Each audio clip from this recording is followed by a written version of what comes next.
আসসালামু আলাইকুম। সবাই কেমন আছেন? আশা রাখি আল্লাহর রহমতে ভালো আছেন। আলহামদুলিল্লাহ আমরাও ভালো আছি। আজকে দেখুন আপনাদের ভাইয়া বাজার থেকে পুঁইশাকের বিচি নিয়ে আসছে। এটা কিন্তু আমার অনেক পছন্দ। আর আমি মনে, মনে ভাবতেছিলাম যে বিচির কথা আর দেখি সে মনে করে নিয়ে আসছে। তারপর আমি দেখে অনেক খুশি হয়েছি। অনেক সময় দেখা যায় কি আমি মনে, মনে ভাবি কিন্তু সে দেখি কিভাবে জানি নিয়ে আসে আমি বুঝতে পারি না।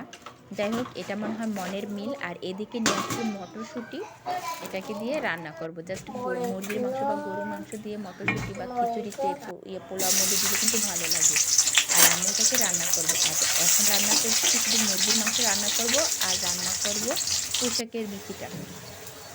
এজন্য আমি প্রথমেই একটা কড়াই নিয়েছি। কড়াইয়ের মধ্যে তেল, তারপর পেঁয়াজ, কাঁচামরিচ, তারপরে হলুদের গুঁড়া, মরিচের গুঁড়া, তারপরে লবঙ্গ, এলাচ ইত্যাদি যা লাগে মাংস রান্না করতে আমি সবগুলো দিয়েছি। দিয়ে ভালো করে কষিয়ে জাস্ট মুরগির মাংসগুলো দিয়েছি। আর মুরগির মাংস দেওয়ার পরে জাস্ট ভালোভাবে কষাবো। কষালে কিন্তু যত কষাবো বা ভাজলে খেতে ভালো লাগে। তাই আমি এখন কষাচ্ছি। তারপর অনেকক্ষণ কষানো হয়েছে। কষানোর পরে জাস্ট আমি টমেটো দিয়ে দিব। টমেটো দেওয়ার পরে একটু আলু দিয়েছিলাম আগেই, কিন্তু আলুটা দিয়ে কষানো হয়েছে। এবার দিয়ে দিচ্ছি ঢাকনা। এবার একটু পানি ছেড়ে দিয়েছি, বারে বারে নাড়াচাড়া করছি। তারপর একটু পরে দিয়ে দিব পরিমাণ মতো পানি। আর বলক আসার পরে দিয়ে দিব জিরা গুঁড়া। আর এখানে কিন্তু মটরশুঁটিটা দিয়েছি একটুখানি। মটরশুঁটিটা দেওয়ার পরে কালারটা কিন্তু অনেক সুন্দর লাগছে আর খেতেও কিন্তু মাশাআল্লাহ আলহামদুলিল্লাহ অনেক ভালো।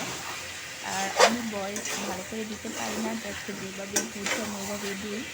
অনেকেই মনে কিছু নেবেন না। যাই হোক এদিকে আমি এবার পানি দিয়ে দিব। পানি দেওয়ার পর জাস্ট বলক আসার পর আমি জিরা গুঁড়া দিয়ে দিব। আর অন্যদিকে আমি পেঁয়াজ পুঁই শাকের বিচিটাকে ভালো করে ধুয়ে পরিষ্কার করে নিচ্ছি। আর এদিকে বলক চলে আসছে দেখুন। তারপরে এই তো এদিকে রান্না শেষ। এবার আমি রান্না করব পুঁই শাকের বিচি। আর পুঁই শাকের বিচিটাকে আমি ভালো করে পরিষ্কার করে ধুয়ে নিয়েছি কেটে।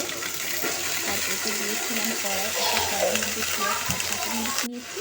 তেলটাকে গরম করে একটু আলু আর পুঁই শাকের বিচিগুলো ধোয়া ছিল ওগুলো দিয়ে দিলাম। তারপরে হলুদের গুঁড়া, মরিচের গুঁড়া দিলাম, পরিমাণ মতো লবণ দিয়ে জাস্ট এটাকে আমি তারপরে এই তো এখন নাড়াচাড়া করে নিচ্ছি। আর শীতের মধ্যে ধনিয়া পাতা দিলে অনেক ভালো লাগতো, কিন্তু ধনিয়া পাতা যেহেতু ছিল না ওভাবেই রান্না করে নিলাম। যাই হোক আমার রান্নাগুলো কেমন হয়েছে প্লিজ সবাই কমেন্ট করে জানাবেন।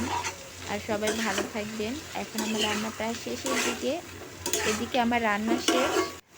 আর আমাদের ভিডিও যদি ভালো লাগে প্লিজ কমেন্ট করে জানাবেন। আল্লাহ হাফেজ।